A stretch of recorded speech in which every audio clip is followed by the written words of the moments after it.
Good evening, everybody, and welcome to the third episode of the Leather Chronicles. I have been looking forward to this particular episode since I thought of the idea.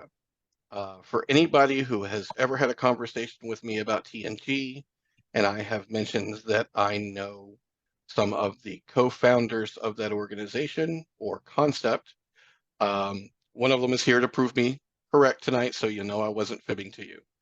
I am very pleased to have with us tonight Phil Boymeat and Joshua Tower, two of the co-creators of the TNG concept and movement. And we are going to talk to them about their personal histories. And then we are going to get into a little bit about what it was like putting TNG together, how those conversations went, and how it came to be. Gentlemen, I am very grateful to have you both here tonight, and I'm really looking forward to this. So let's go ahead and jump right in. Now, Phil, you were mentioning earlier that the two of you are kind of from the same area. I take it you were friends early on. Yeah. So Yeah, this is kind of, these are all going to kind of overlap. So this is going to be entertaining. Tell yeah, me about. Actually, Phil actually has, I think, a slightly different because he's also involved in title leather. You. Am I wrong? Am I wrong to say that? No, but I think, we both came in to the same group, TES, around the Yeah. same time. So Yeah, Josh. Early years are definitely very close. What's that? Early years are very different. Very. Yeah. So we have a lot of very similar history in that we were in the same scene, right?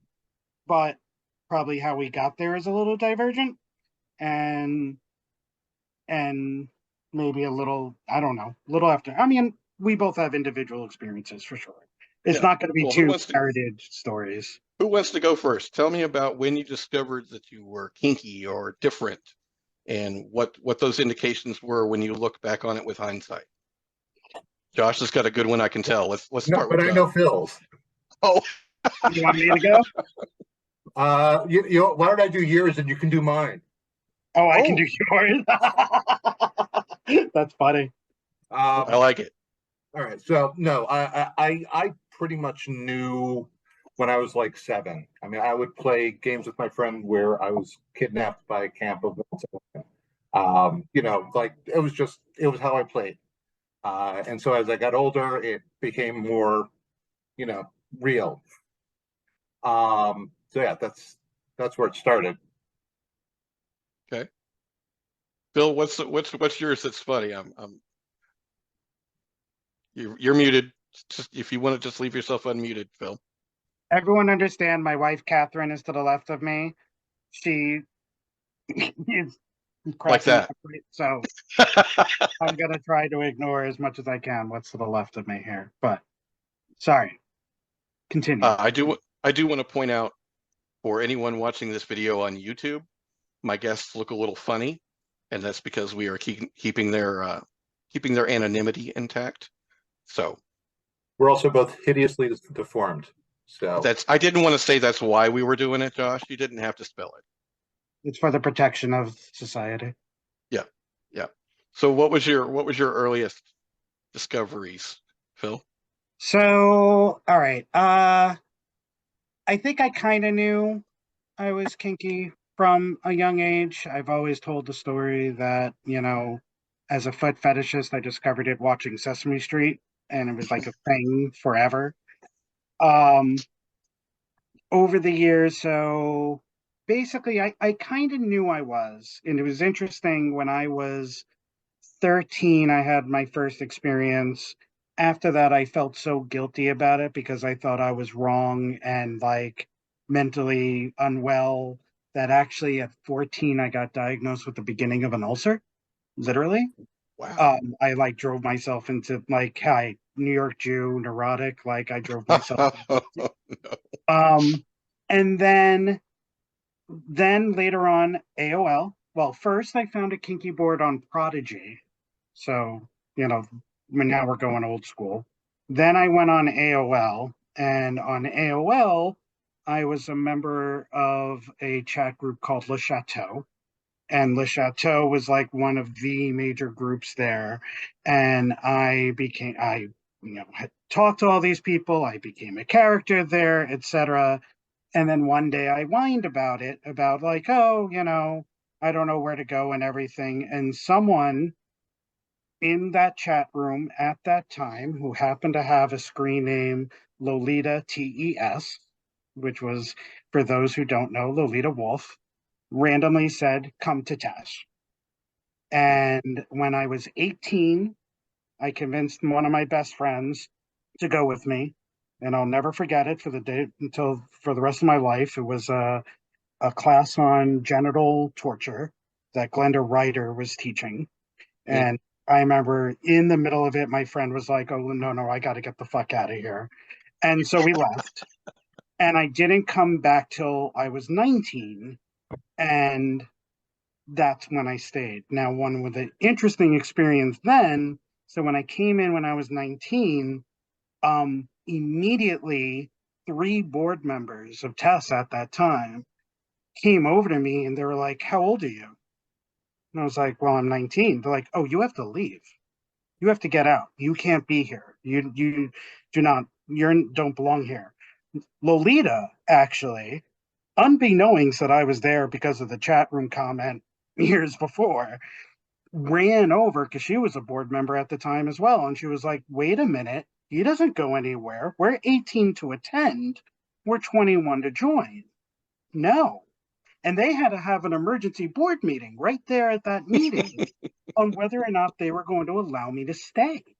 Wow. And I did stay, and kind of the rest was history. So that's how I really got in. It was finding TES and then opening that door to everything.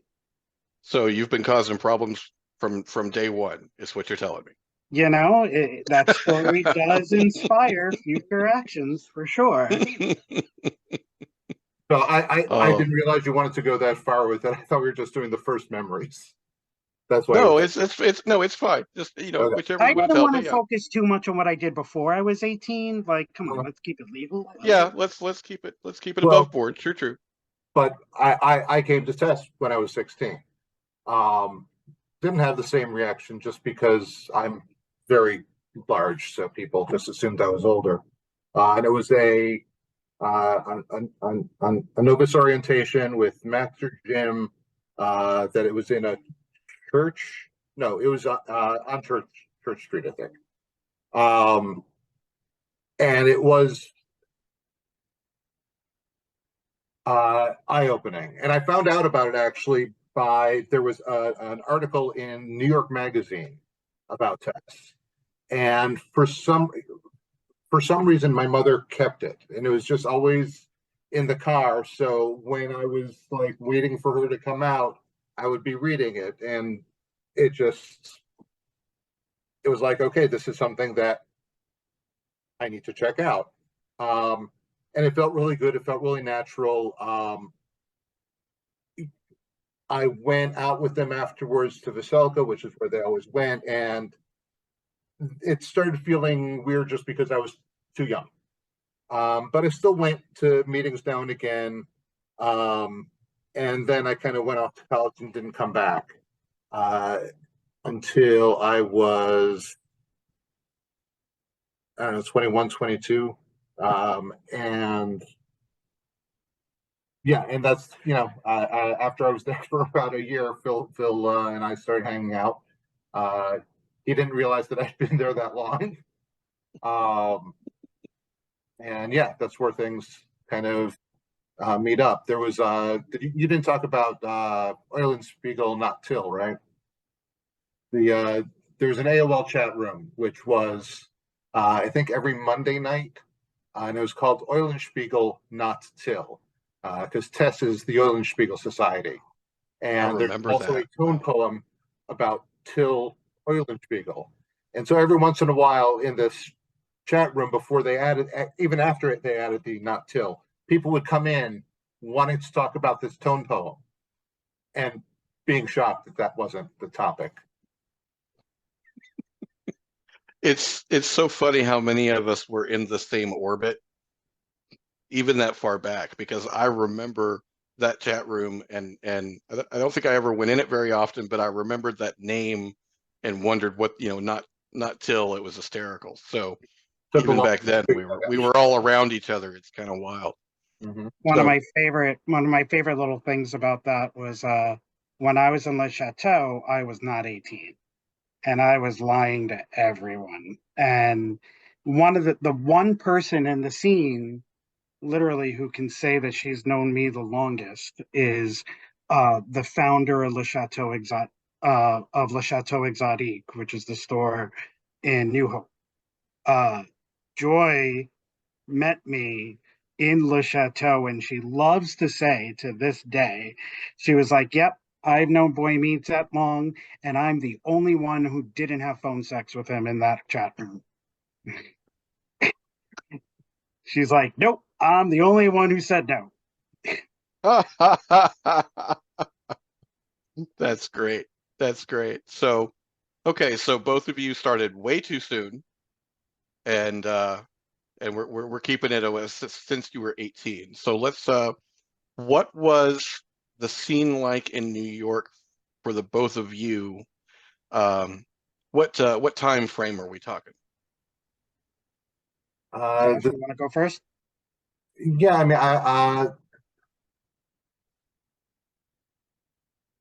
I would have been mid '90s, mid late '90s, and there were at that time uh, three public play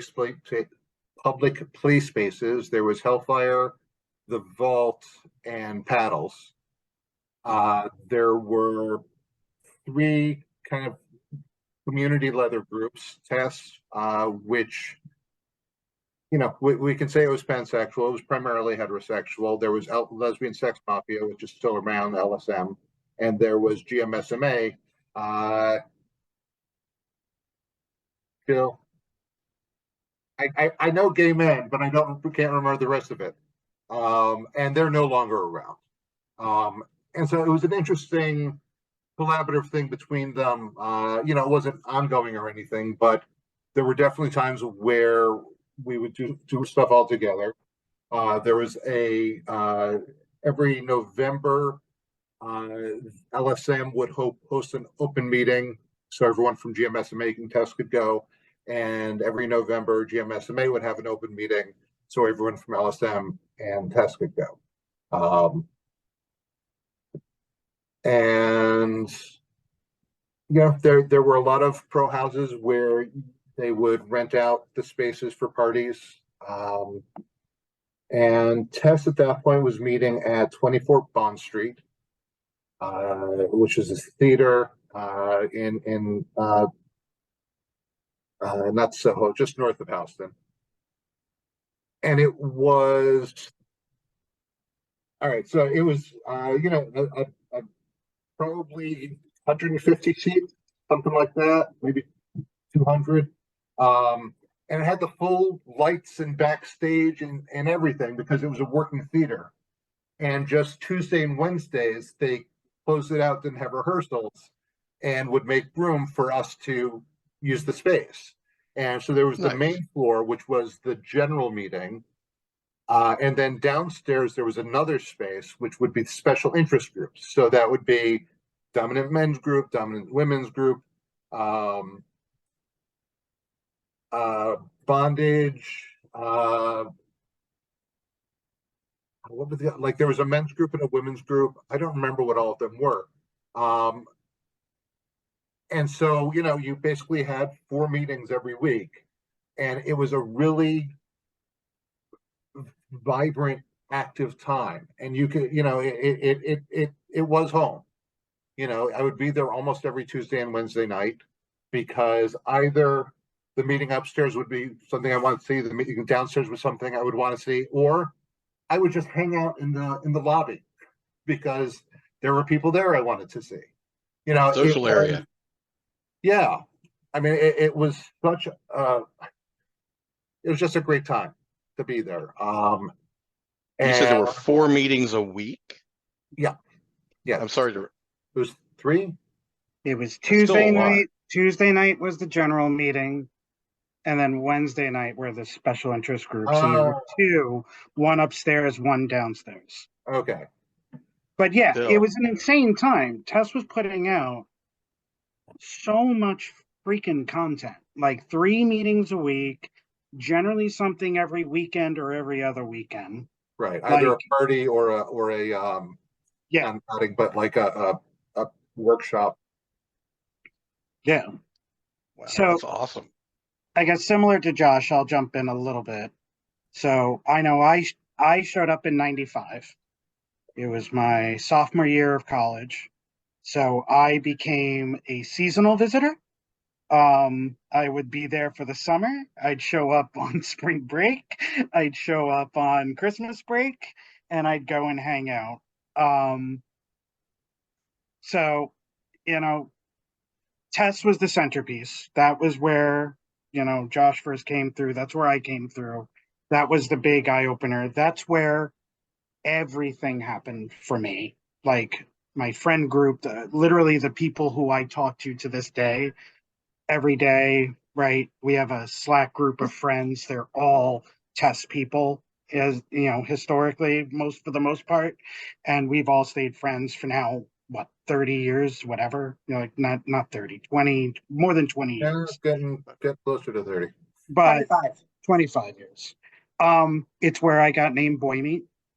So when I first came into Tess, I was Sir Philip, a heterosexual dom.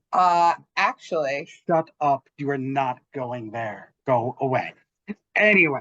And actually, all right, fuck you. All right. First I showed up with my AOL screen name from when I was 16. which was Lord Mystery, Yeah. and I hate you so much right now for even bringing that up. What a mystery! I quickly got rid of that. I became Sir Philip, which was also funny because at Test at that time, there was also an infamous local master named Sir Phil, or Master Phil, excuse me, who was the biggest douche on the face of the earth. So, but I only said that because Lolita's on and she's laughing right now. So I was Sir Philip. I was heterosexual. It was really kind of funny because I was under 21. Like, yes, as Josh said, Hellfire existed, Vault existed, but all of them were 21 to join. And so all of Tess's play parties were 21 to join. So I would go to every meeting Tuesday, Wednesday. I would hang out with everyone after. And unlike Josh, I didn't look 21. I had no facial hair. I had long hair down to here. I mean, I looked like a 16-year-old or 12-year-old. Like, so there was no way I was going to get in anywhere. And so I'm just telling you this one little origin story. So I would bitch and I would bitch and I would bitch. And finally, Lolita, who still barely knew me, like, yes, she defended my ability to attend, but she finally just walked over to me and she was like, all right, I'm so fucking sick of hearing you. You're coming with me to Boston. You're coming with me to Boston for a weekend. And this was my first summer in the scene, right? And we went up to the Boston Fetish Flea. And she brought me up there because she figured all the parties up there were over 18. We stayed with good friends up there, and that was my first big event. And we went to a private dungeon party. I made out with my first man. I topped, I bottomed for the first time. I bought my first flogger. I bought my first leather vest and everything. And then we came back down to New York. And so the way Tess was organized, our meetings, they were always 2 hours long. First hour was the meeting. And then infamously, second hour was called the circle. And it was something that goes back to Tess's day one, right? Which was kind of open forum, open discussion. And it's really where Tess built community in my mind. Like, it was that time to really get to know everyone. It's really awesome. And you'd go around first and you'd all introduce yourself, like, hi, I'm so and so, and then you'd start. And I remember that one very day, and there's a few people in this chat who who were there. I said, hey, my name is Phil. Normally I would say I'm a top, but today I'm going to have to say I'm a bisexual switch. And this was also, and I'm telling this story because it also paints a picture a lot. This was also a time when being a switch was controversial. Like there were still debates over that. And one of the people there, Morgan HMQ, who was a board member of TES for 20 plus years, ran the Dominant Women, Submissive Men. She immediately jaw drops to the ground. She's like, ugh, not you too. And then another person to my right, Lolita's to my left, and this woman, Velma, is to my right, who unfortunately is no longer with us. And Velma was like, oh, we like fresh meat around here. And Lolita immediately was like, but he's just a boy. Meat, boy meat. And that's where that came from. Bill, if you don't mind, would you elaborate a little bit just historically on Pandora just added the word shade, and hi, Pandora. Glad you could make it. Speak a little bit to how switches were perceived and the controversy around being a switch at that time. So I don't think Josh and I were around when it was at its height of like discriminatory, right? But it was so when we came in, right, both being a switch and being a bisexual was viewed in really different ways depending on who you were talking to, right? You were a fence sitter, you didn't know which way you were going, you were pretending to be one thing or another, you still had attitudes of you're not a real this or you're not a real that, right? And it was such a situation that actually there was TES had all of these special interest groups, and there was a SIG called Switchables. Right. There needed to be a SIG all about switches, and it was a gentleman by the name of Mark and Velma, and two other people who were incredibly involved with it. One of them is in this room, Susie, and her ex, Don. And there was a Switchables group for people to find that commonality and say, no, it's okay. We're switches, we're here, right? I think, over time that kind of dissipated, but it was also weird for me because here I am, a bi man. TES was, as Josh said, it was, predominantly het for the most part. And it was an interesting for me a few years later when I wandered over to GMSMA, right? And I joined that organization. It was also at GMSMA that you being a switch, far more common, at least in my experience. I think in the gay men scene, they didn't really give a shit. You played. Like being a switch was not a big deal in that scene. Me being bi, however, that was Strike one. Josh, is that were you a switch as well? Not for a while. I think when I was around 25, 26, I was seeing someone who was also submissive, and so I out-submissived her and spanked her and realized, hey, this is actually kind of fun. So that was me becoming a switch. I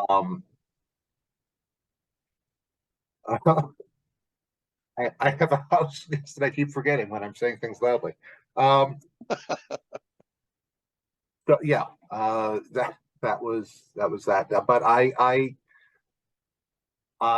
was not as outgoing as Phil. So like, not as outgoing as Phil, really? I know I didn't have as many opportunities to be in situations where any sexuality or top or bottom would be. What the hell was that? I think Phil's getting comfy. I'm on a bed with my legs.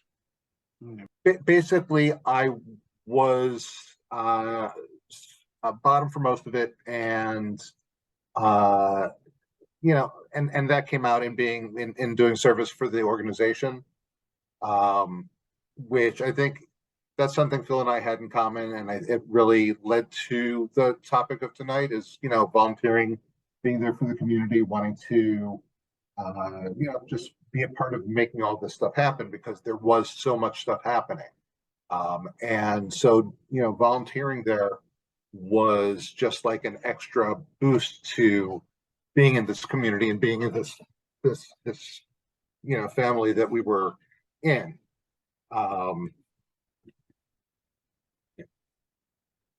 Cool. So were both of you volunteering and participating? And Yeah. what did that look like? What were y'all doing? So I got involved pretty quickly.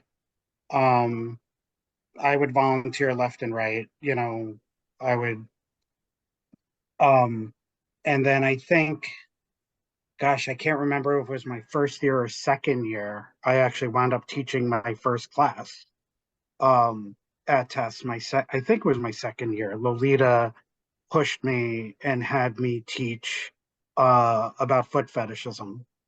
And so I did that, I think, at the age of 20 at TES, which was kind of crazy. That was a good meeting.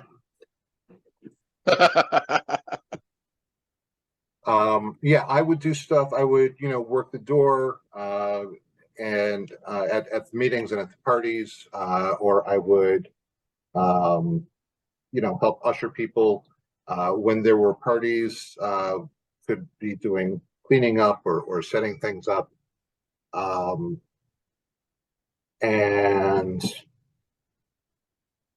just taking care of the building, doing stuff with stuffing envelopes for mailers. There were, a lot of very not sexy opportunities to serve the organization and the community. There's a lot of that makes this community go. It's not sexy and. Mhm. But it was also like TES was such an amazing space then, in that volunteering, it truly was where you found community. Like, you weren't on FetLife or anything. You were going to TES every Tuesday and Wednesday. And you quickly realize that if you're going to become, I don't want to say in, because it's not a status thing, but if you wanted to join a group of people and you wanted to become one of those people, you were instantly not pressured, but like encouraged, and you felt a desire, like, oh yeah, I'll volunteer. I'll go do this. I'll go do that, because you realize that was getting you involved, and that was enabling you to meet people and to talk to people. You know, I'd say the scene, it was very much walk in and you're going to get what you put in, right? If you put in and make yourself social and you're not a dick and you're not, you're a nice person, you're going to get the rewards and you're going to get the community that you met. And that's how we met each other. Like, I don't even remember Josh and I meeting, right? And it was because it was such a society that, Josh, you were just always there. You were there. Like, Mhm. we were there and we met. I literally don't remember when we met. I don't remember exactly when we met, but I remember when we first bonded, which was on a car ride from Bond Street to Veselka. There you go. There you go. And that was the other thing, right? We all went out after. Right. Some of my biggest life lessons in life were taught me after test meetings, and we would go out for dinner. Like, I'll never forget, I would drive my parents' car because I still lived with my parents. I was living with my parents, driving from Brooklyn into the city to go to these meetings. And I remember I was parked, and apparently I parked at a meter and I didn't realize it, and the meter expired, and I got a ticket on my windshield. The way I discovered this was a gentleman, Don, at TES, comes into Veselka a little late, slams down the ticket in front of me because he knew it was my car. He's like, and he looks at me stern, and I'm like, oh God. And he immediately whipped out his wallet, pulled out the cash, slapped it down. And he was like, here. I'm like, no, I have to pay you back. And he taught me that night. He's like, no, you are not going to pay me back. You are going to pay it forward. You are going to be in this position and you are going to be able to do this for someone else. And it's like holy shit, after a test meeting at a Ukrainian diner, I learned one of my biggest lessons about life. Like, and I can't tell you how many times I've done that since, just thinking about that story. Life and community, for that matter. Yeah. Yeah. Well, it's pretty obvious, given the arrival of the two of you and the ages that you were. It's kind of obvious setup into how we ended up with the TNG idea. So talk to me a little bit about before it existed, before you solidified it. How did the conversations go? Do you remember? How did it evolve into talking about TNG? What was the origin? Are we going to talk about the syndicate or not? So We can. Well, You should. I think we should just set the stage a little bit, right? Okay. So setting the stage, like I said, they try to kick me out, right? I'm 19. They tried to tell me I couldn't join. I couldn't be at the meetings. Josh was in there because A, he looked old enough, and B, he was big enough that no one was going to fucking say that to him ever. Well, at that time, I was old enough. There was a handful of us, I'd say, that was our age. Like, I can think of 5, maybe 6. Yeah, you definitely don't need more than 2 hands. It's Right. And then, but so every night you saw people our age walk in, look around, turn around, leave, right? And it was just a thing, right? You're going to walk into a place, you're going to talk about sex. You see someone who, you see predominantly everyone is 20 to 30 years older than you, and you're 18, 19, 20, 21, 22, 25, you know, it's a you don't thing. want to learn about this stuff with people who would hang out with your folks. Right. Right. Right. And so people would leave. And I can tell you, at GMSMA, same exact thing. Same thing was happening there because I showed up at GMSMA a few years later after TES. It was the same exact thing. So there was a few of us who were young and getting actively involved and making our presence known. But I think also, Josh, I think we were lonely, right? I think. Well, it's got to be awkward. I could totally relate to that. Yeah, you walk in and your parents are essentially having a meeting about sex. It actually that part didn't throw me. I've always been fine hanging out with older people, even when I was a little kid. I don't know why. So it really didn't. That wasn't a thing for me. It was more like seeing them come in and leave. It was like they're not going to get what I got. Like finding this stuff stopped me from like answering ads where I would end up dead in a ditch. Like that saved me. And everyone who came in looked around, said no, and left. Wasn't going to get that. Wasn't going to get the community. Wasn't going to get the education, and that's sad. So that was the thing that was bothering me. Yeah. And I'm going to admit, a part of me was pissed. A part of me harbored being pissed off over me walking in that first night and people telling me to leave. That pissed me off because it made no sense to me. Like, I can vote, I can die for this country, I can drive, but you're telling me I can't sit here and listen to a presentation on flogging? Like, what's the matter with you? Like, logically, it never made any sense to me. And it kind of like, wait a minute, something's not right here. So how did the conversation start? Who said what? Well, TNG. I mean, the conversation started with Phil and Cary. So I will let him tell that story. So all right, so I show up in 95, 95 goes by, 96, 97, 98, I graduate from college. I'm really in. I'm there. I'm at TES 2 days a week. I'm at Hellfire 4 nights a week.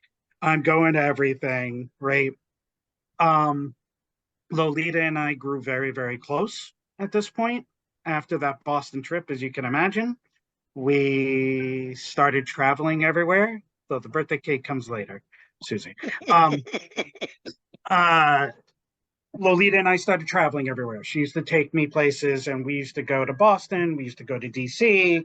We'd go to runs everywhere. And, we went to leather contest. We went to drummer contest. We went to eagle contest. We went to everywhere. And Lolita was very involved and immersed in Black Rose as well, and had a big DC family, Jack McGeorge, and all these other people. And she would introduce me to everyone. And so 98, late 98, we were at the Maryland Drummer Contest, which was at the Hippodrome, I think, in Baltimore. And I met a woman by the name of Carrie, and Carrie was pretty much my age at Black Rose. And Carrie and I had burgers, and we just started talking, and we realized that she and I were practically identical, right? She was having the same experience at Black Rose. She was one of the youngest people ever, youngest people there. She was watching people come in, turn away. We started banding about it, and she and I were like, oh, we should start a group for this. We should, because both Black Rose and TES had a structure of special interest groups. So we both kind of went there, and we said a bit, and then we went and we were like, okay, let's keep in touch. And I went back to New York, and I don't remember how long it took for me to have the conversation, but eventually I looked at Josh and I was like, hey, Josh, had this conversation. Now, in between that, there was one other thing there. I mean, before we get to you and I, Carrie did take the impetus and started up a email list. She started up an email list. I can't remember the life of me what it was called. I think it was centered around Gen X, if I recall. It was like Gen X something or whatever. And so she started a Yahoo group where people started subscribing. Josh and I did, a bunch of people at Black Rose, to just start talking about being young in the scene. Josh and I started talking, and then the one other event that happened before, and then Josh, you should then pick it up. There was, we then led into the actual Black Rose annual convention, and they had a panel of being Gen X in the scene. And it was me and Carrie and you, right? Josh, you were on that, weren't you? No. No. All right, there was me, Carrie. Fuck, I don't remember who else was on it. I know there was one other person on it. No. Anyway, and we were going to talk about being young in the scene and our experience. And we thought no one was going to show up. And it turned out there was quite a bit of people there. And that was like, oh. So then Josh and I started talking. Bill, I hate to interrupt. What year were we talking? Just quickly. 98. Okay. 98. Yeah. 98. No, after TES 25. I know there's someone put in the comment, was this before TES 25? I was illegal for TES 25. I wasn't there. So this was after. No, I was really illegal. Please continue. So the two of you, you were just about to merge there. So I'm sure I'm going to miss some stuff because Phil has a much better memory than I do. So yeah, I mean, I think at that point, we got together. We were trying to figure out a few things. The first was, do we try to do this with TES or to do an independent thing? And we weighed the pros and cons of that. We also at some point decided or realized that calling it Gen X anything was, short-sighted, because eventually the people who were going to come in who needed this we're going to be older. We're going to be, not Gen X. Phil, you go ahead. No. We have to talk about the Gen X Syndicate. Okay, we're going to talk about the Gen X Syndicate. Okay. So, the few of us who were in the scene and around our age, closing out the night at paddles, and just, it's like 3 o'clock in the morning. We're all just goofy and having fun. We decided to go back to Chez Boymeat. We're supposed to have an orgy.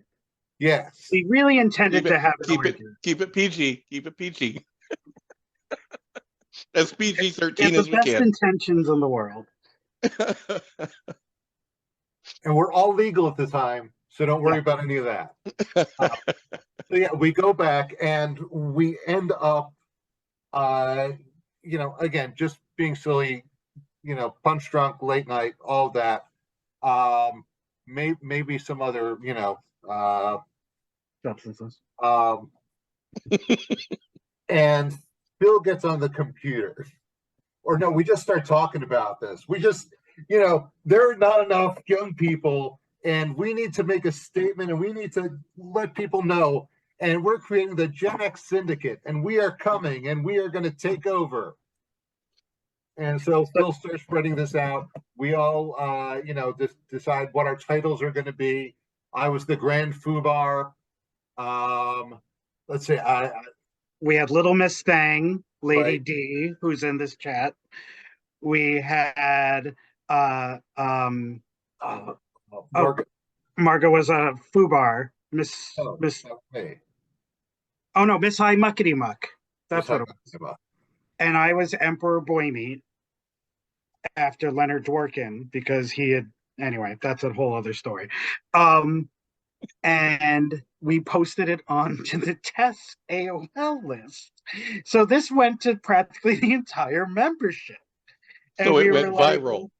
And people were pissed. We were like, we, the Gen X Syndicate, announce a takeover. We're tired of like the lack of youth, and this organization needs to be blah, blah, blah, blah, blah. And we put out this like ridiculous treatise, and it was so stupid. And it was like clearly so fake. And the next day we were like, oh, it's a joke, ha ha ha. They were talking about it for fucking weeks. I mean, and there were not people joyfully with the joke. There were people who thought we were demon incarnate. There were people, they would talk about it at meetings. It just went, right? So I think that also lit a major spark, for sure. And what's amazing is that continued. Like I assume it's not still going on today. People talking about how TNG is destroying the scene. I mean, that was a thing that we had to deal with for forever. Yeah. I have no idea if it's still an issue, but I mean, part of the thing that makes it not an issue is the age range, which we had decided on 18 to 30. That was the group. And then it was like, well, okay, so if people are a little over 30 and they're still not like ready to join the larger group, they can stay for a little bit. And then somehow it became just 18 to 35. And then we would hear about people who were like 18 to 39 or 18 to 50. And it was just like, I still get a little upset when I hear 18 to 35 because. Well, we'll get to that part too. Okay. Yep. We'll get to the things I complain about. Okay, good.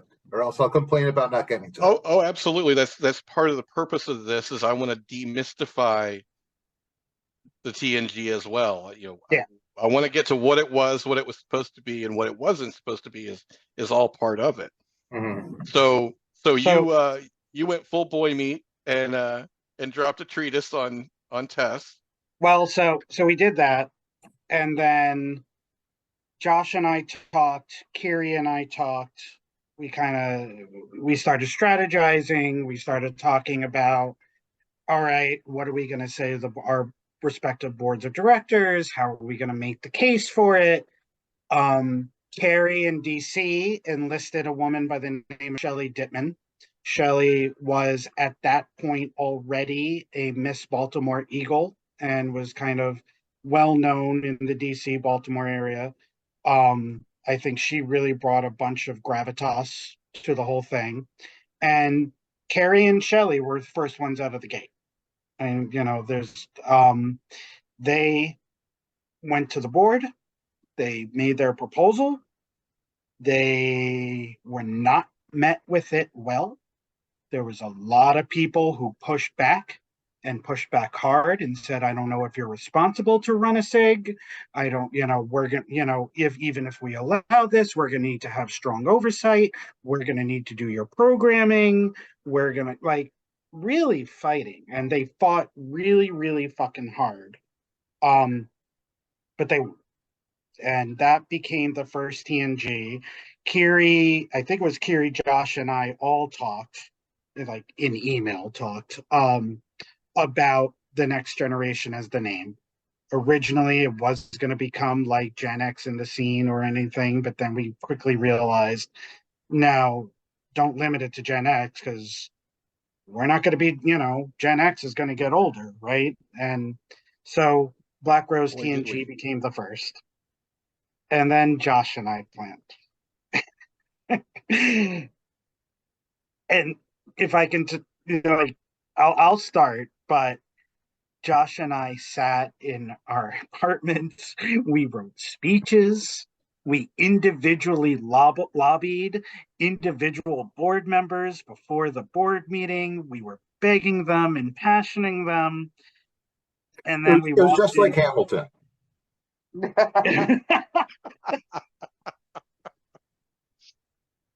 And then we walked in. What happened? Do you remember when I said I don't have a good memory? Like my recollection is we went in and presented it, and there was a lot of discussion. This was to TES.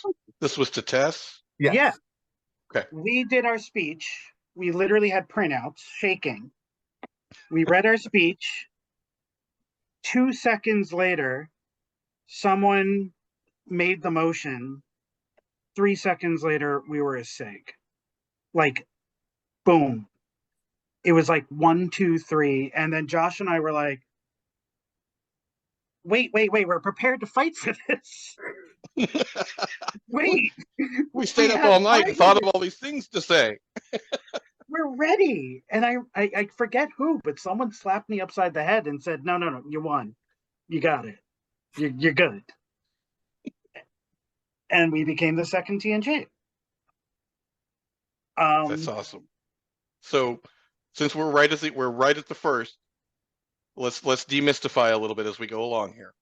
So it wasn't because you were being chicken hawked or any of the other reasons I've heard. It's because people were coming in and leaving, and we were losing all of those potential community members right at the front door, basically. I think here's where Josh and I are going to probably have slight, like, interesting, different takes, possibly. No, I think at a certain point I had kind of, so, you know, Phil and I have talked about, you know, reminisced a couple of times, and he's written a couple of things and done a keynote, and so we've had opportunities to review, you know, all of this stuff. And one of the things was I didn't remember part of it being that we wanted other play partners, but that was part of it. I just didn't remember. I looked back at some of my writings at that point. I was like, oh, what do you know? But yeah, so sorry, what was the question? So the origin and the impetus for TNG was the loss of potential community members being turned off at the door. Yeah, because they were people who we could play with, and you know, we were. I really am going to let Phil do this because I don't know why, but something's not connecting in my head. All right. So for me, I'll tell you the personal reasons. I was pissed I got kicked out, or they tried to kick me out. But I really wanted more people around. Like, I just wanted there to be more of me. I really did. I felt like logically there should be more than me. I felt like SM education shouldn't be something you stumble into when you're 30 or 40. Like, if I'm interested in my 20s, if I'm my young 20s, why can't I get it? Why can't I find it? Like, there was no Google, there was no FetLife, right? You had to find it. This was the place to go. So that was a big thing for me. I was living with my parents.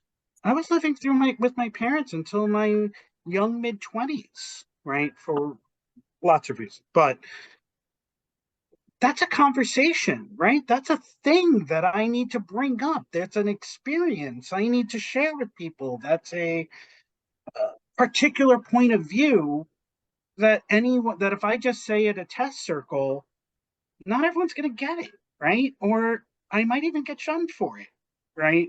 I I think needed a group of people where I can speak about this kind of stuff. can I just an example of that sort of thing is people, most of the people at TES would have conversations about how do you tell your kids? Like, what happens if your kids find out? And our conversation is what happens when your parents find out, or how do you tell your parents? So I think I didn't want. I'm sorry for interrupting, but like I think that's the best example of that sort of like we have other things to discuss. The Yeah. disconnect. Yeah. Yeah. And it was, we didn't have a creed, right? We didn't have a statement of purpose. We didn't have any of those things. It was literally me, Josh, and Carrie saying, we're tired of being the only ones. We should make something that is welcoming to other young people, right? It wasn't because fucking older people were hitting on me. Like, that's funny. I would have been You know, happy to be chicken offed. right. That's the biggest one I hear. That's the biggest one I hear, but I really wanted to hit tonight is that's the reason it started. Is the young people came in, they got chicken hawked, they didn't like it, so they went and started their own little segmented group. And I've known from talking to Phil that that was not the case, and that's what I wanted specifically tonight on the record is the origin. No, and I mean it was worse than them being chicken hawked. I mean it was them just being mobbed. Right. It wasn't like just someone going and picking them off and like doing whatever and keeping them away from everyone else. It was male or female, more often female. You just swarmed, and it wasn't to keep them away from everybody else because we didn't, we wanted them for ourselves. It was we want to keep them in a safe space so that they feel comfortable, and then they feel comfortable enough to go around to see everybody. Like this was, it was more of a creche than anything, and with that, part of it was also logically, if everyone in the organization is in their 30s, 40s, 50s, 60s, then eventually that's going to run out and there's going to be no community. Right. So another piece was just to reduce the graying of the community, which I think is like, I think we succeeded beyond our wildest dreams on that one. Yeah. Aloria asked a question there. I'm sorry, Phil. Oh. For those who might not know, can someone define chicken hawk for me? An older person, just focusing on a younger person and just taking them off and doing their thing. I mean, is that Pandora says an older person chicken. preying on you. Yeah. Young person is the chicken. Older person is the hawk. Hawk wants to eat the chicken. Chicken hawk. Vi says disrespecting too. That's a good point. Sorry to interrupt. I thought that was pertinent there. Yeah. Well, I think, one other thing that I kind of put out of my memory, but I don't want to, but I need to bring it back. we also started TNG because we were getting mocked. We were getting made fun of by older members. I would be in a circle and I would say, I'm a top, I'm a sir. I use that term. And I remember very distinctively after that circle, one of the then test board members pulling me inside and said, by the way, no, you're not. You're too young to ever think that you can call yourself that. Right. So, like, you're literally telling me that I'm too young to own my sexuality. Like, what? Like, so there was I think I came to it from a far more, now that I came to it from a far more angry place, I think, than Josh did. In some ways, I think I was a little bit more angry over what was happening. And like, and it was interesting, like, because there were people like Lolita, her name comes up again and again, but she was such a player in, that whole circumstance, like, that was coming to defense and having to come to defense, but I was also pissed off that people had to come to our defense. Like, that made no sense. So if everyone else had a safe group, right? If dominant men, submissive women had a safe group, and if dominant women and submissive men had a safe group, and if switches did, and if every single all these people had their own special interest group, there was a bit of a resentment for me, and I was like, why can't we? And I'll just briefly say, I can relate. I started an educational group in '98. I was 27 years old, and I got the same thing. What could you possibly know at 27? So, yeah. Yeah. And Carrie was having the same shit in Black Rose. It was the same thing, and it just needed to happen. And that was what it was. That has literally been the reason. I think the whole like wanting to contribute to TES and wanting to keep TES going, and honestly, I don't know. I think that became a realization of ours maybe a year, 2 years, 3 years after, when we realized, wait a minute, we could be making some actual change to the organization. At least, I don't know. I remember that being, but again, my memory, I may be No, thinking, you and I, like I said. either. But yeah, no, I mean, I come from a more, I spent a lot of times in synagogues and with synagogues, and so a lot of those ideas are there in terms of the community and making sure that youth are coming in and dealt and cared for. I mean, they're talking about youthier youth, but it's still the same, generational. You need the people to make the generations happening. Right. Right. So you make the presentation. You didn't have to fight for it. So TNG is now a SIG. Mm-hmm. Well, take us on from there. It was a thing, but they also didn't make it fucking easy. No. Because they said to us that our special interest group calendar is a little full, and I don't think we're going to necessarily, at first they're like, I don't think we can give you the downstairs of the Gene Frankel Theater on 24 Bond Street. They got us a space in the East Village. I think it was like Avenue A or Avenue B, at a dance studio on the second or third floor. Walk up. And very big floors. It was not an easy climb. So also, we could only do it on Saturdays. We couldn't do it on Tuesday or Wednesday. We couldn't conflict with anything else. It had to be on a Saturday. So it was, one Saturday. No, at first it was one Saturday a quarter. Yes, that's right. That's right. And then, it was like, this is, we got pretty good attendance, which I think is because the Flyers said that punch and pie will be served, and Gen Xers will enjoy that joke. But yeah, we had a lot of people coming from all over the place. And I remember one of the things that came up, someone almost couldn't come because her sir was over 30, and she had to really work to convince him to allow her to go, and want to know if she could bring him in the future. So that, brought up a lot of conversations like, do you, No. that, yeah, you probably should be allowed to, but like, is there an age limit thing? And do we do, okay, it's, how do you define a relationship where it's allowable? And that all still, that was always messy. That I don't think ever got easy. And I do remember we would get some random strangers who would wander in because they just saw it was a test meeting.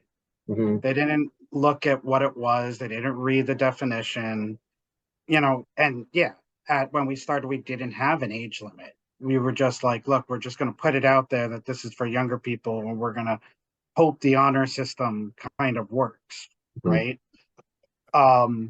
And I think it was after probably 6 months, 3 months, 4 months. See, this is where it's funny. Josh and I have such beautiful different memory capabilities. He remembers the organizational aspect of running the organization, of running the group, and I remember the like fluff parts of how they really started. But I do remember there was like one older man that came in, and we were like, okay, we can't do this. We have to put I remember Josh and I having the conversation like, we need to have an age limit. And that's so what Josh was talking about earlier about 35, that's where we came up with that number. Not that we were hard and fast to it, not that we were ever checking IDs, not that we ever asked anyone, right? But I think it was just putting that number out there made a little point of like, no, this is for younger people, right? We figured there's like the graduating out. We took account of like who we knew at TES at that point, who was interested in the meeting, who was like, no, I'm a little too old for that. And you kind of like started looking at that and was like, oh, you're 30. You're really interested in it. Okay. You're 36. You're not interested in it. Okay. And you kind of put a like pin on it at that point. Right. So it wasn't like, I have a happy slightly birthday, different Mary, you're out. recollection of that also. Just because people change a lot in their late 20s. Like there is like actual psychological and physical stuff that just you're very different once you hit 30 for most people. I mean, it's obviously not a hard and fast number, but you start being much more independent and self-actualized at that point. Like it really is a different personality. People, in their mid late 20s and people in their mid late 30s. And so, that's why 30 was kind of was the cutoff. And yeah, we for the most part we didn't have problems with that. Sometimes we would get someone coming in who was over 30, 35, and we would ask, and they would, usually get that they shouldn't be there, and they left. There was only one meeting where it was just a shit show. It was a wax play meeting that Lolita was doing, and there were like half a dozen gray-haired people, and just refused to leave. And so we just, we just we're not starting while you're here. And so like the meeting started 20 minutes late or something, but eventually they left. But that I think was the only like really hard time we had with people coming in. Yeah. Phil, is your memory different from mine on that? Yes, different memory is different. Yeah, I don't remember that Lolita meeting at all. It was Kate was the bottom for wax. Oh wow. Okay. So Yeah, that's see, if you this don't is remember it, you're blocking it out. I know. It's so funny. Some of that blurs for me. So was the intention to provide a safe space and a comfortable space for younger folks, but to teach them the skills and things they needed to participate in the greater community as well? It was to create that safe space. It was to teach them skills and about teach them caning and flogging, but also different community things. But it was and it was to teach them that stuff and give them an opportunity to teach that stuff also. So we were helping create presenters. And yeah, the idea was that this was a place where people who were not comfortable with the wider group could get comfortable and have some exposure and eventually get to the point where they no longer needed TNG. They were ready to go out into the wild. And I always thought that was a beautiful thing. And there are some people we know who are our age and younger who were there after TNG started, who never went to TNG because they just didn't need to, and so they just didn't. So it was not a cool kids club. I mean, I was there, so obviously not a cool kids club. But what's also interesting is that it wasn't a novice group either. Yeah. Like, it was not about us teaching them SM 101 so that they can graduate in. TES had a novice group. TES had a wonderful, amazing novice group, right? And we never actually, and this is important, we never made the assumption that because they were walking through our doors into TNG that they were necessarily a novice. These are people who could have been playing on their own. They were like doing stuff on their own, whatever. And now they finally wanted to get into a community to meet others, right? It was much more about come here, make some friends, see some friendly faces so that you feel comfortable enough to explore everything else. It was not about, and that's one of the things like over the years, people are like, but you're a novice group. No, we weren't, right? We were an age group, and it was about the comfort of being able to talk about sex in this way.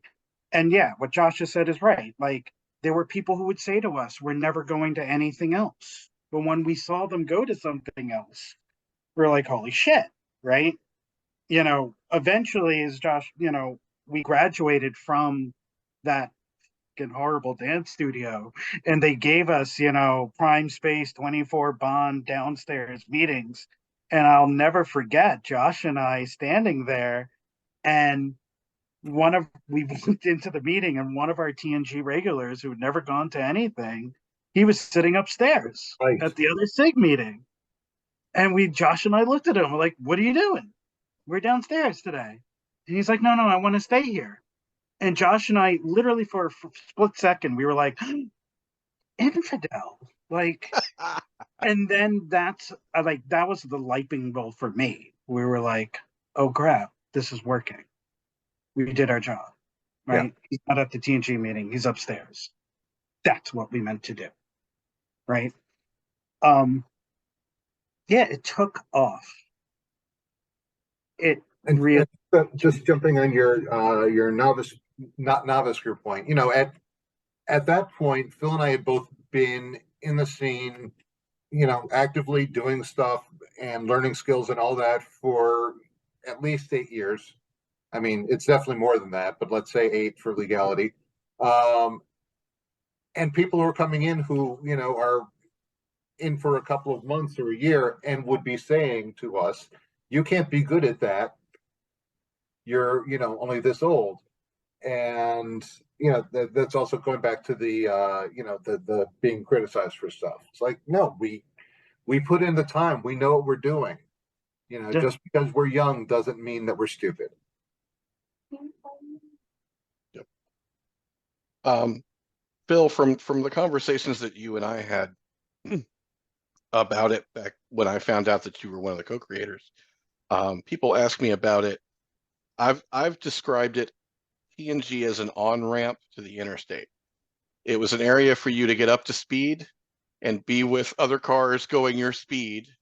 It was, and you could eventually merge and do either one. It was never meant to be a separate side road, is kind of the analogy that I use. Exactly. Would that be accurate? I think so. I think so. Um,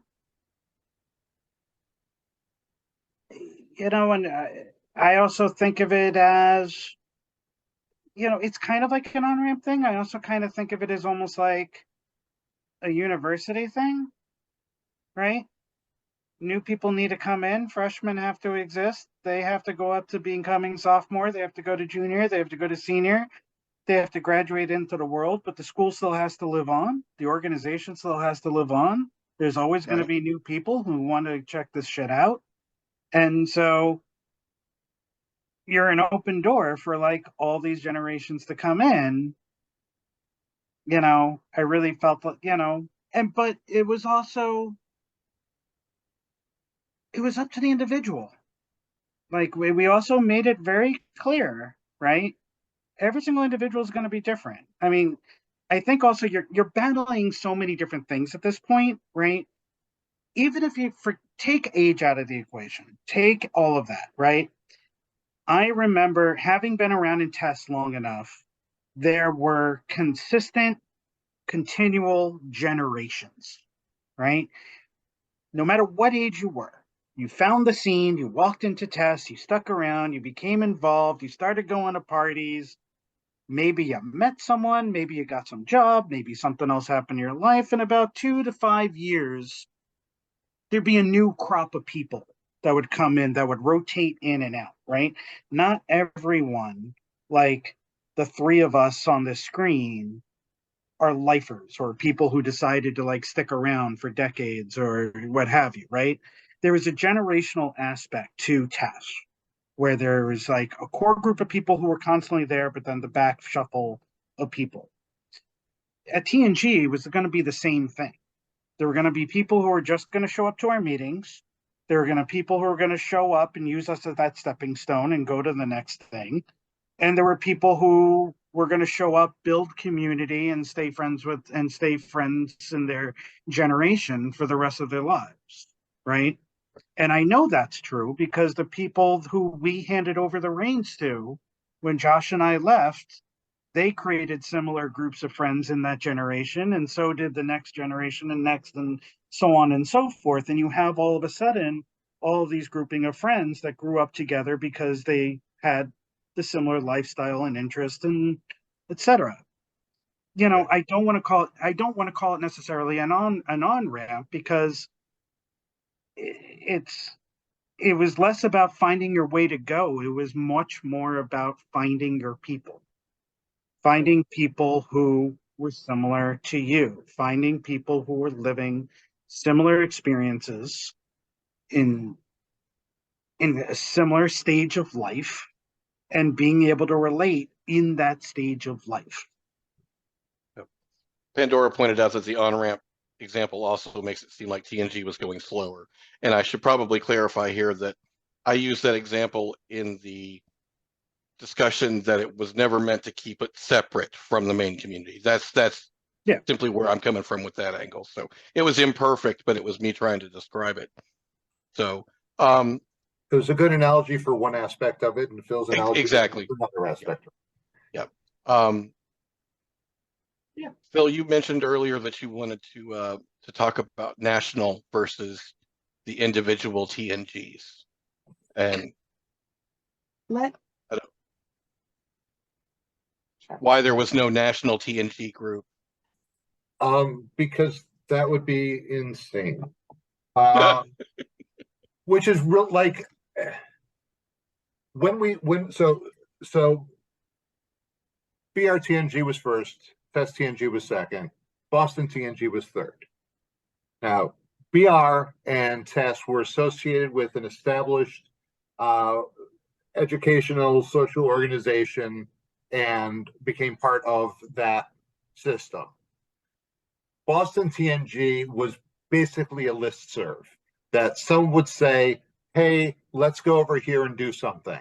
And everyone would go over there and do it.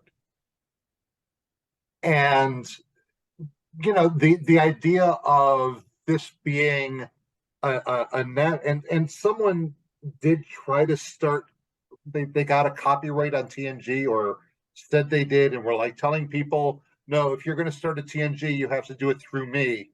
And it was just ridiculousness. And yeah, I mean, the idea of, okay, we are a bunch of people under 30 in New York City who feel like we can do this stuff here. And we think this is a great idea, and other people should do it too if it works for them in their community and it's needed. I wouldn't even know how to, export specifically, this is how you do TNG. I wouldn't know how to have any kind of control over it. Like, besides the fact that just being a ridiculous amount of work, the fact of the matter is there's just no way of controlling what other people are doing. It's not a franchise, it's a movement. Whoever wants to take it, run with it, make it something great. I don't always agree with stuff that they did with it, but that doesn't matter. I can be as angry as I want about TNGs that are 18 to 49. It doesn't matter. It's their thing to do. I think that they shouldn't do it that way. And if they asked me, I would tell them why. But they didn't, because they didn't have to. It's. Yeah, and Boston's interesting, right? Boston's a great, interesting example. The folks who started Boston TNG tried to do it within what was then, okay, it wasn't Neela, it was whatever it was before Neela. Shit. Anyway, it was BDS, Boston Dungeon Society. They tried to start it in with BDS. BDS said no. BDS was like, no, you're too young, you're too stupid, fuck you, go away, right? So they did it on their own. And what they didn't need was education. What they needed was, hey, we're going to be at Man Ray in Boston, and we're all going to get together, and here's how to find us, and you have a community of people come over and hang out, right? And that's what Boston needed to do. And so where Josh and I focused our attention, we started, once this thing started growing, once we realized, wait a minute, this is something, right? Boston started, and then Chicago started, and then Hampton Roads, Virginia, and then, right, we started presenting this at LLCs. And I think the first one we did, I think, was at LLC 3. I think LLC 3 or 4. I forget. Someone with the program books can go back and check. The one in Boston, right? But was it the one in Boston or DC? I don't remember. It was either Boston or DC. I really don't remember which one. But Josh and I went to LLC, and we didn't come in with this is how you do TNG. We came in with this is why TNG. We came in with this is why this type of group is needed. This is why something to this effect is needed. Because here's the discrimination. Here's the people you're leaving out. Here's all the people here's your organizations graying out and not getting younger and not getting new ideas. And by the way, we've been at it long enough. Here's 5 examples of ways people have done it. Go do it, right? Go. We're not going to do it. We're too lazy. We're not going to create your TNG in your city. Fuck that, right? Go do it. And we would be that kind of, voice. And I think over the years, oh God, there's been so many different, like, someone once came over to me, like, you should trademark TNG's name. Someone came to me with we should make a TNG flag. And I'm like, oh God, are you kidding? Like, what? a flag for young people? Can't I just be a hippie sign and go and be done with? Like, stop. Like, I'm not doing that. Like, what? Like, it's bad enough that people were already saying, oh, when you're 36, you're kicked out. Can you imagine if you had a flag? What, you're going Eh, to take the flag away? Like, so there were all these people who try to convince us to do things like that. And we were pretty steadfast. We were like, no, no, it never made sense to do that. Um, I have a question I want to ask, and real quick, by show of reactions, thumbs up, hearts, fire, whatever. How many people have questions they want to ask? Just so I know how much time to leave. I have I know 2 or 3 people that I have spoken to personally who currently run TNG groups, and one is here that I met the other night that is about to start a TNG group. So, as the originators of this, what advice do you have for people running a TNG or starting a TNG?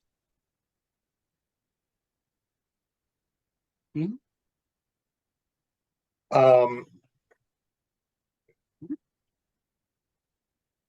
get good support, get good people to work with you. Don't try to do it all on your own.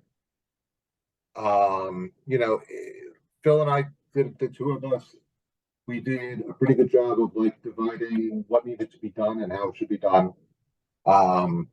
So, you know, 1 or 2 other people working with you is going to make it much better, make a lot more sense. You know, if we're talking about just in the beginning, just don't be afraid to just try stuff out. I mean, I wish I had a list of all of the things we presented, because it was just like we would just try anything. Um, and you know, it's kind of an if you build it, they will come situation. yeah, I would say I totally agree. Um, don't be afraid to not have a purpose at the like, or a definition of what your group is at the beginning. I think every single group starts with just an idea formation and an announcement of a time and a place so that people can get together and talk, which is really what the first meeting was. I Mhm. remember it so vividly. Like, it was just us to get together and talk. And do we want this to be a thing? How do we want this to be a thing? I think Josh is 100% correct. Like, it's not just you. It can't be just you. I remember Josh and I used to always say one of the first roles you need to hire is a cheerleader, right? We had Josh and I kind of doing the lifting, and let's be very honest. I'm just gonna just say it right here. It was Josh doing the lifting. Like, he was Herculean at running this organization. I was like the public mouthpiece and Which like is very important. Johnny.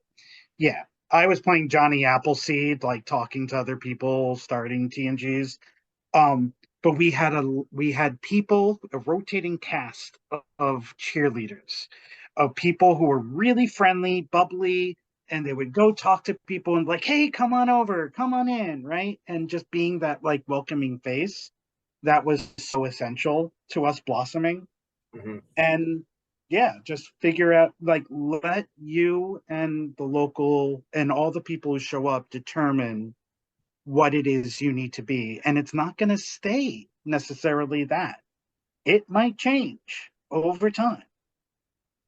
It almost certainly will. And I mean, actually, like that, the hardest part of doing it is going to be when you have to stop, because you know it's not like other groups where you can just go until you know you're ready to leave because you've done all you can or because you want to move on to something else. There comes a time when you just age out, and like I turned 31, and it was at TNG 3, and that was it. That was my swan song. As soon, you know, and it was very hard for me not to try to go and do more, you know, and like I would still support kind of but I try to keep away from it because it's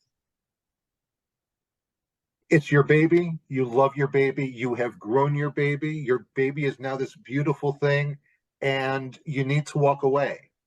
And it is one of the hardest things. Um, so, there's no way to prepare for that.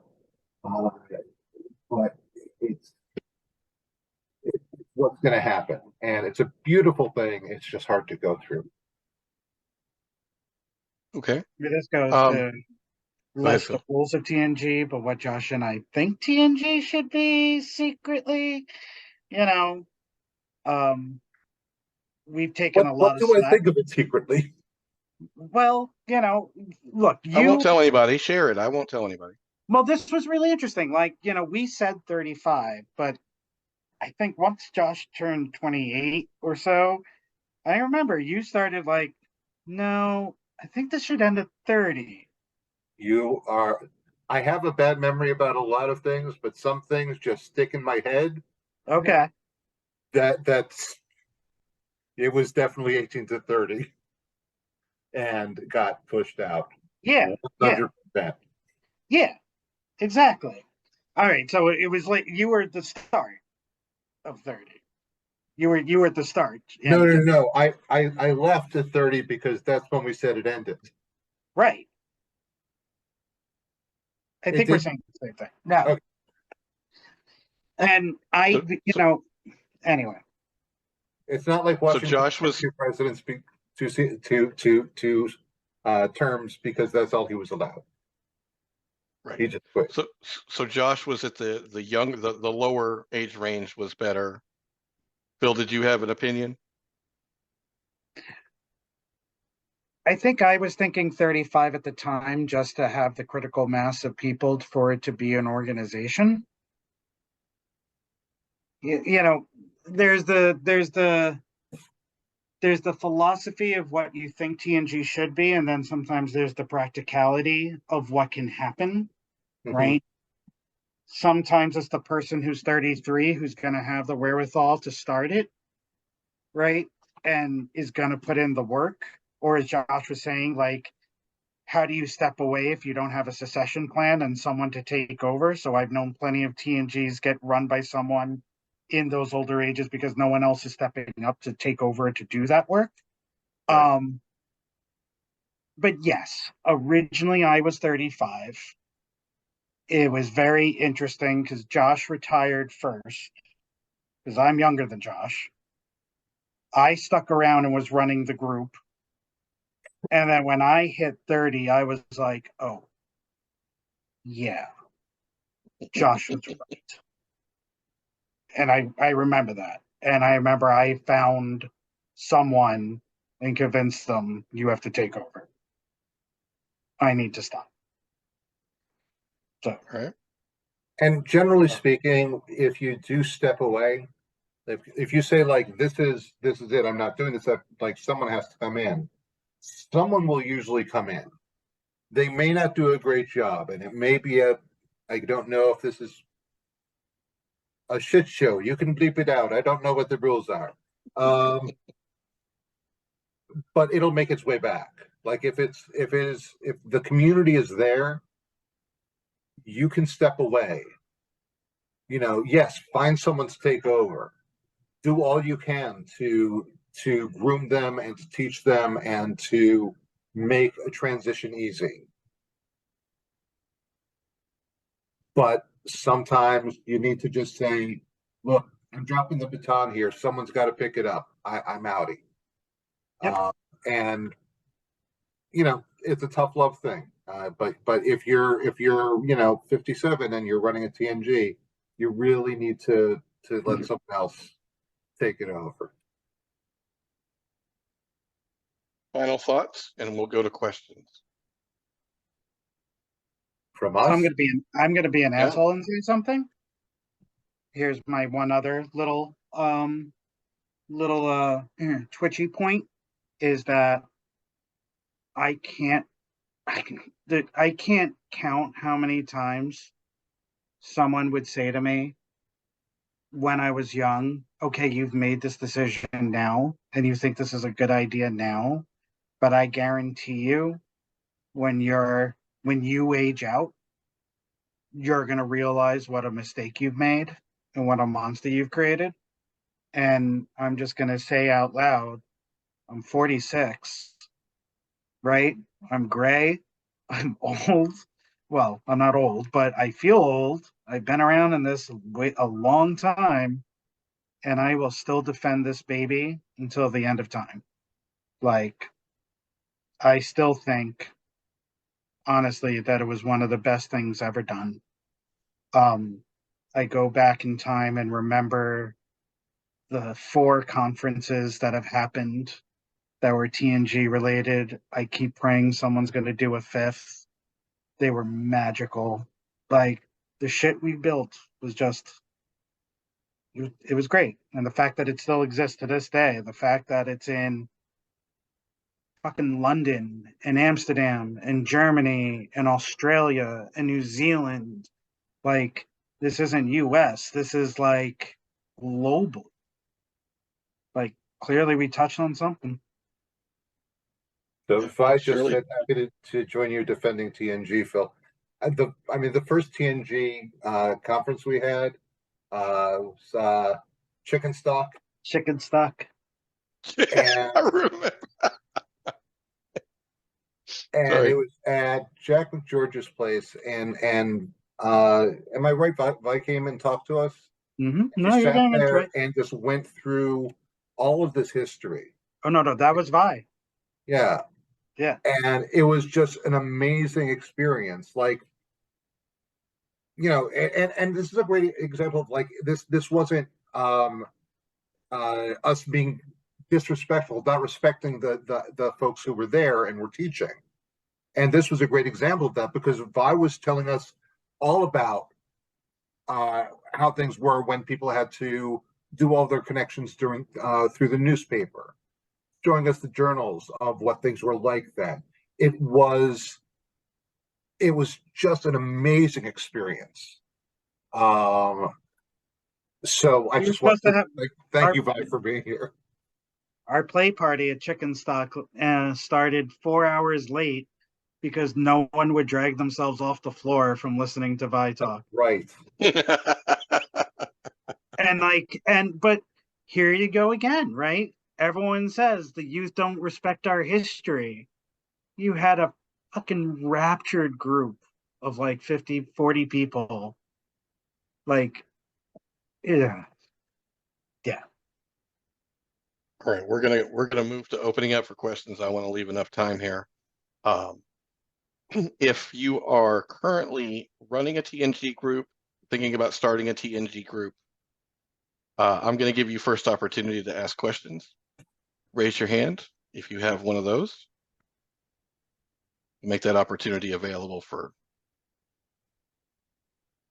All right. Going once, going twice. Gone. All right. If you have a question, please raise your hand. Shar is going to be the first one. Go ahead and get your questions in here, folks. Go ahead, Shar. Something that has bugged me that I have seen and would like to get your opinion on is a great many of the TNGs I've seen in the past few years are actually actively trying to separate the younger people from the other groups of older people.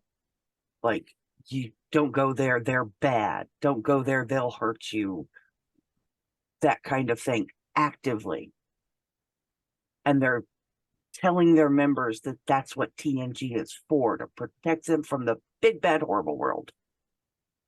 And I have tried to tell them otherwise. So am I telling them wrong? I mean, that's something that's always been one of the things that's there. We're trying to keep these young people away. And I'm assuming that the other group is not dangerous. But so it would be very wrong of them to do that. because, like we've been saying, this is we envision this as a place where people go and develop into being in that larger group. If there's a group saying don't go to that group, they're the bad group, chances are the person who's saying, again, assuming that the other group is not a bad group, that person may have some ripe. It's hard to, it's very situational. My Generally speaking, personal example is that one of the groups that I know of are, and I know this for a fact, I'm not saying this because it's TNG, but they're actively trying to keep the young people away from anybody else, keep them to themselves until they're tired of them. So this is not a new problem. Okay. This has been around almost as long as TNG has been. The fourth ever TNG was in Arizona. And remember that, Josh? I was hoping we could get through this without mentioning it.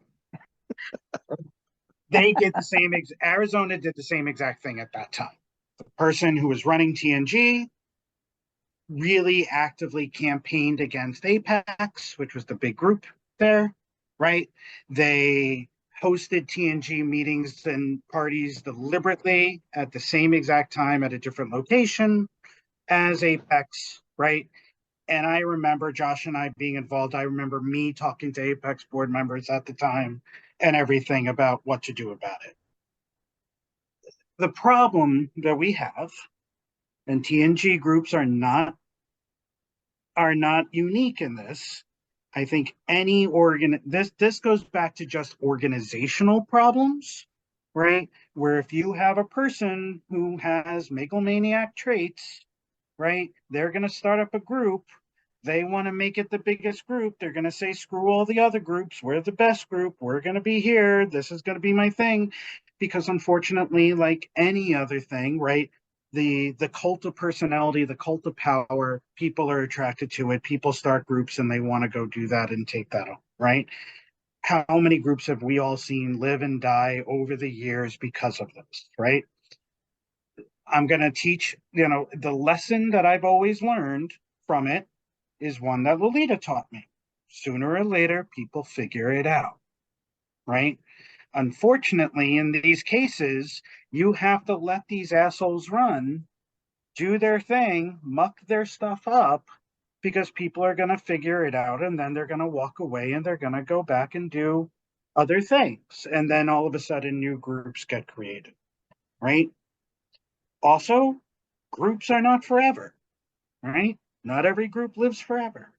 So, yeah, there's going to be people who start up TNGs who are going to do that. There are going to be people who start up NESM groups and they're going to do that, right? It's not just TNG, it's anyone. There's nothing we can do, right? There's nothing we can protect. There's no police. There's no, authoritarian board for this. People, and if it becomes a problem, enough people will step up and start something else. Agree. Susie Q.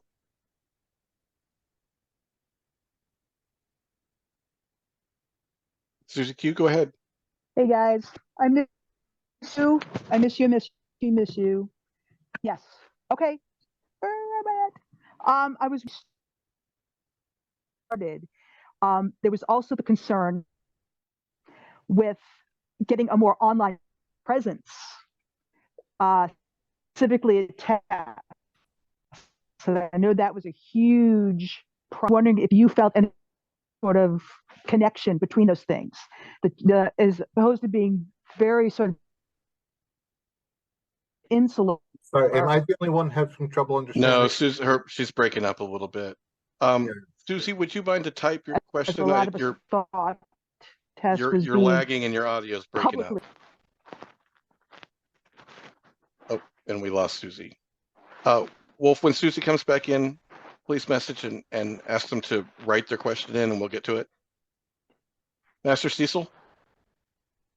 Hey guys, Josh, Phil, thank you so much for a great trip down memory lane. Quite honestly, Orlando has got a phenomenal TNG group. I pretty much begged the leaders to come here tonight, but I think they're out doing things. I know one of the guys is in here, but they did a great TNG Skillshare just last weekend. Had a phenomenal turnout. I mean, these kids are killing it.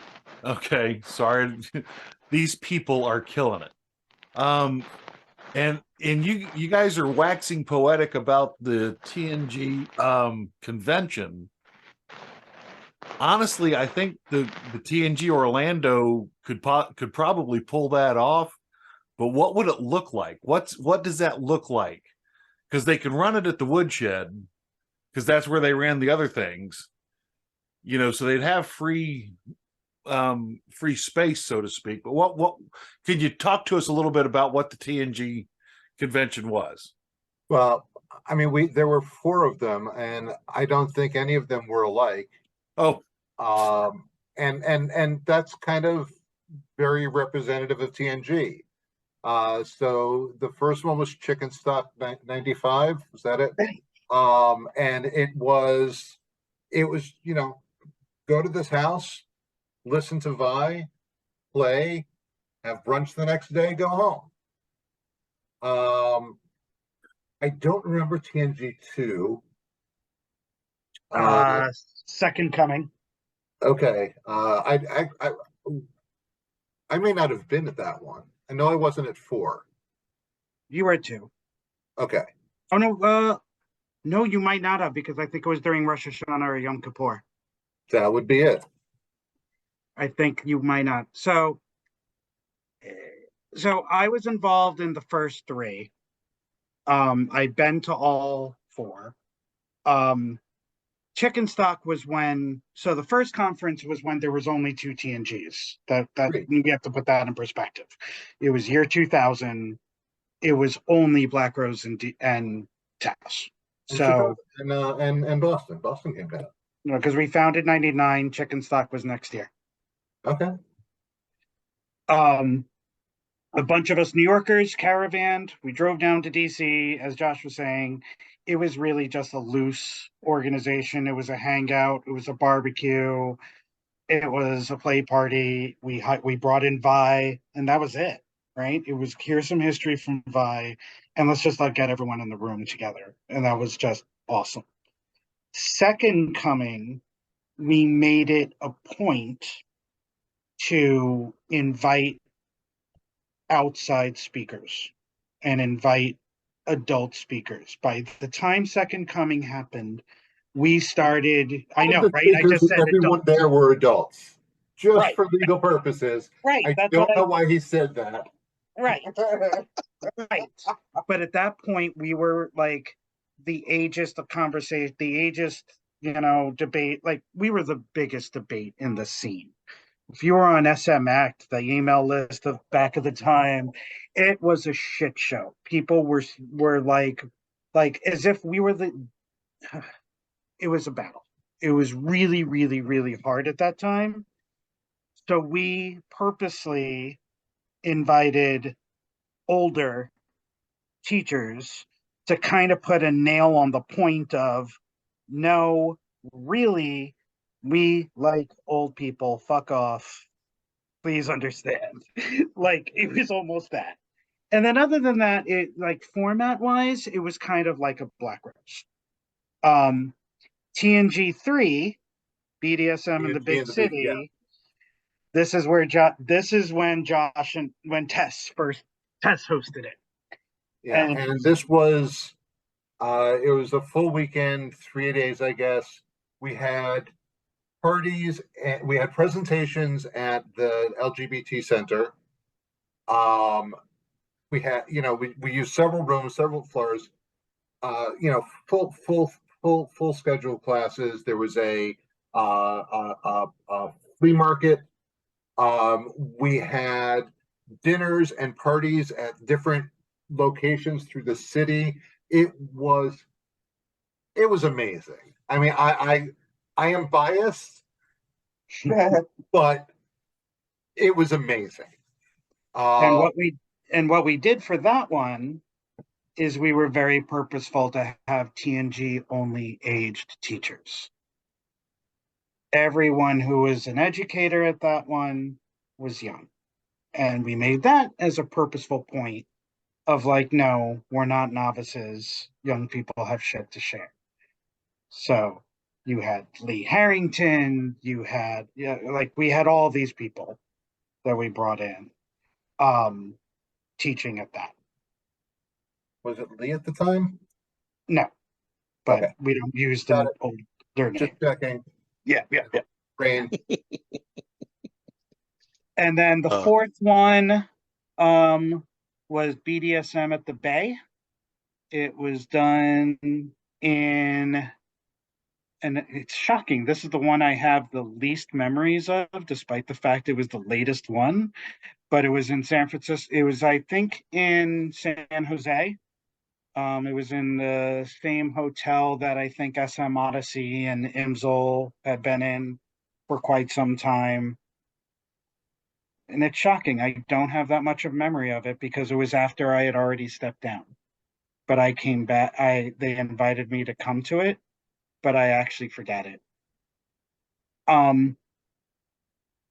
But just the event structure, it didn't matter. Like I really need this. Like the magical part of these events was not the structure of the event, or was it classes and parties? It was just that we were all together in a room. It was so flippin' cool.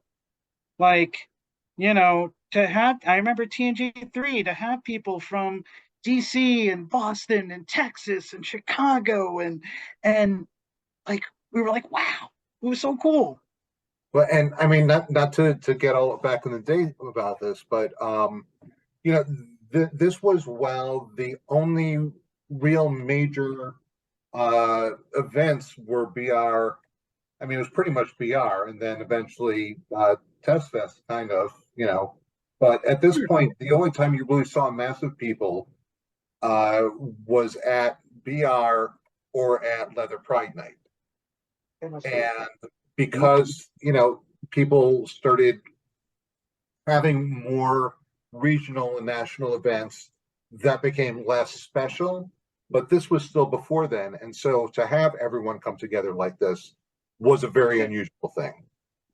The one last point that I just want to throw in, TNG3 was also really interesting because up until this point, yes, the TNGs were still in mostly heteronormative spaces, right? They were still all, for the most part, that way. By the time TNG3 rolled around, I went and co-founded GMSMA-TNG. I convinced the guys at GMSMA that we should start up a TNG there. I co-founded it with a gent by the name of Mike Marino, who was a Mr. MAL. He and I ran it for quite some time. And then after we were done, the mantle was taken over by an amazing friend and drag queen, Witty Repartee. What I bring that up is because TNG3 also had a very nice gay male presence. And also by that point, also we've noticed that at least in New York, test meetings was where the queer quotient started coming out.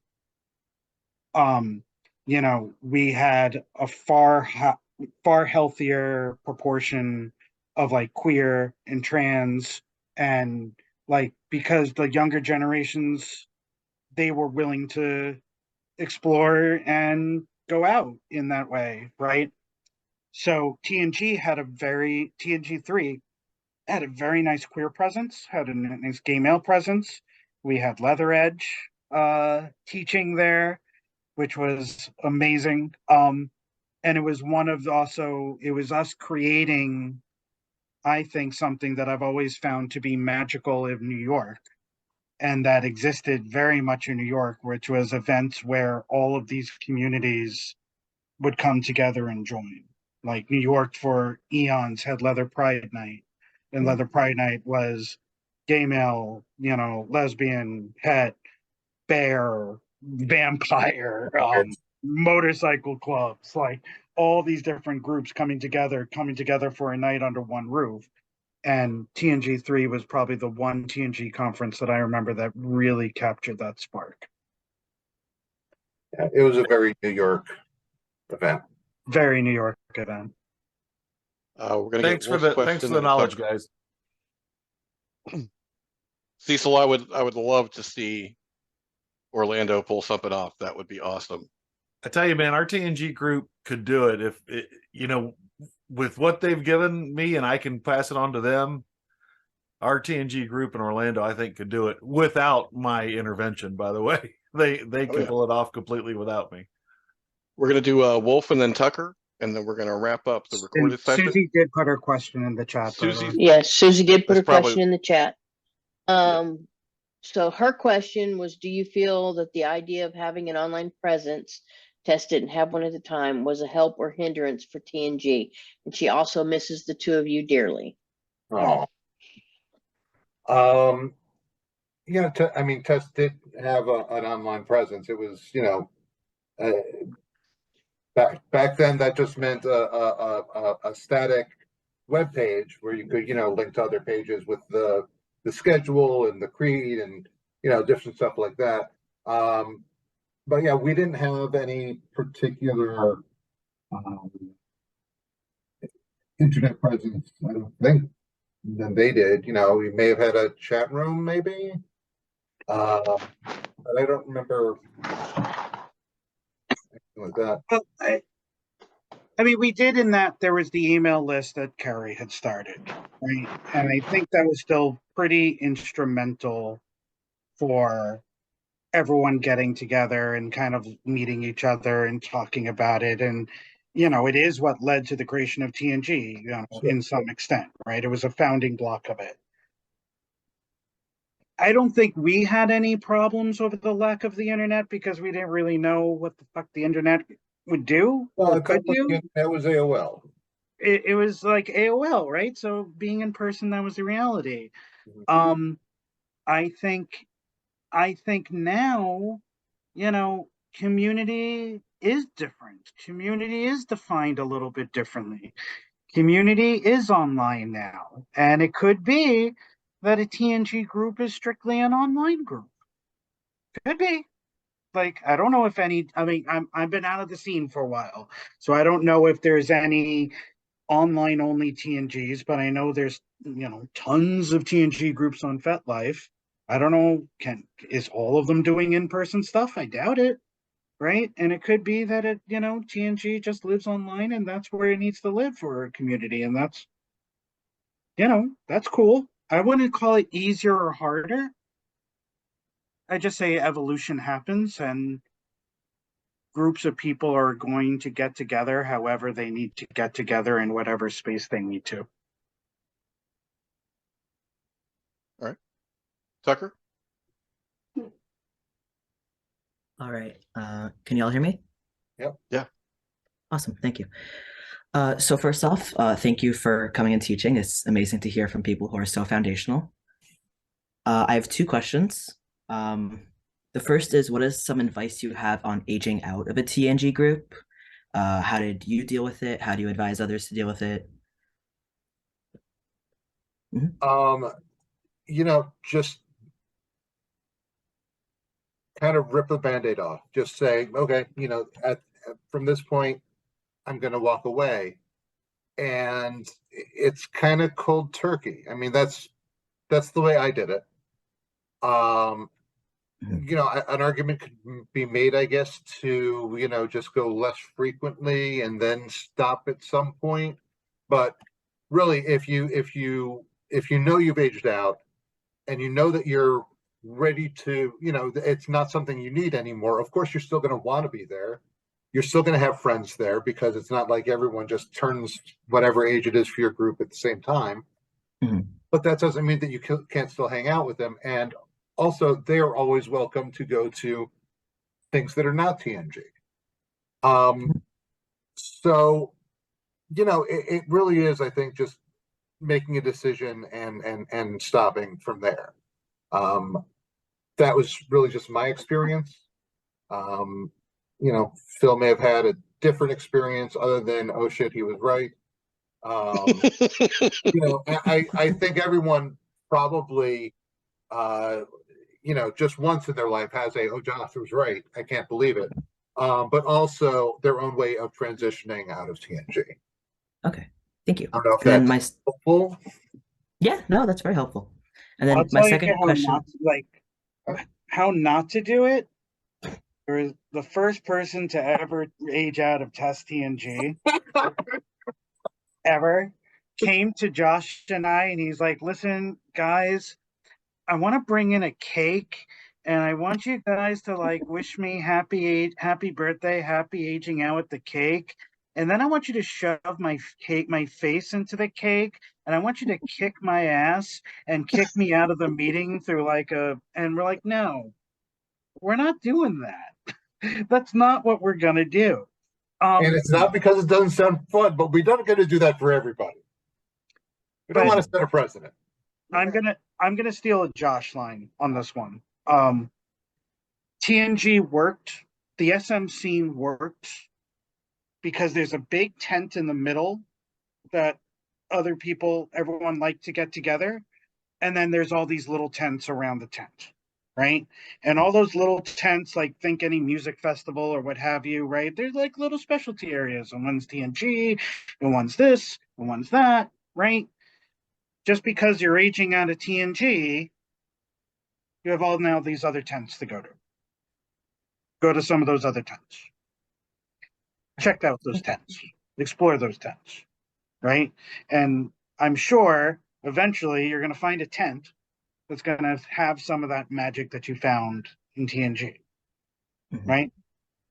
That's the whole point of what we do here. Thank you. My second question is, where do you see the future of TNGs and I guess just kink in the scene in general going? Thanks, Tucker.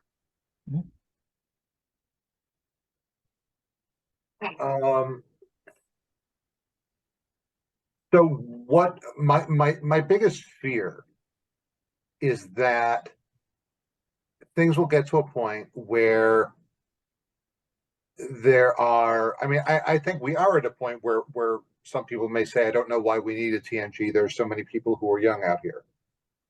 And I think that is great. My fear is that at some point that will stop and people will, stop doing TNG and people are going to get older and people aren't going to cycle in. And that's my fear, is that we're going to get to a place where TNG is needed again if it goes away. So I'm hopeful, and all signs point to it not going away. So that would be my only fear of it. The future of it is just like the past of it. It's chaotic, and everyone is going to do their own thing with it. It's going to be beautiful and amazing. So what TNG is going to look like in 5-10 years? The hell, I would make a lot more money if I had any clue. Phil? A part of me doesn't know what TNG looks like today, right? Me too. I aged out. I've let it be, right? I haven't walked into a TNG meeting in a decade more, right? I haven't gone to things so. It's hard for me to put the prognosis on something that I don't even know necessarily what the current state is in some way, shape, or form. I have an innate belief that it's always needed, that the need to meet with like-minded people is always needed, right? And I hope it still exists. You want to broaden that to the future of the scene in general, like Oiga Vaults, I have on my FetLife profile, I wrote a whole keynote and presented it on the future of leather, right? And I do think this is going to happen, and I do think that's coming true, and I relate that to TNG.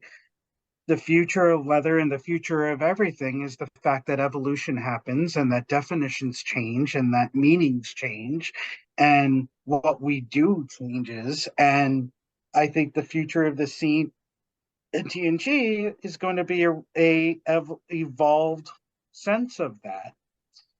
The future of TNG and the future of the scene. Now, the future of the scene is TNG today. The young are always going to be changing what's going on.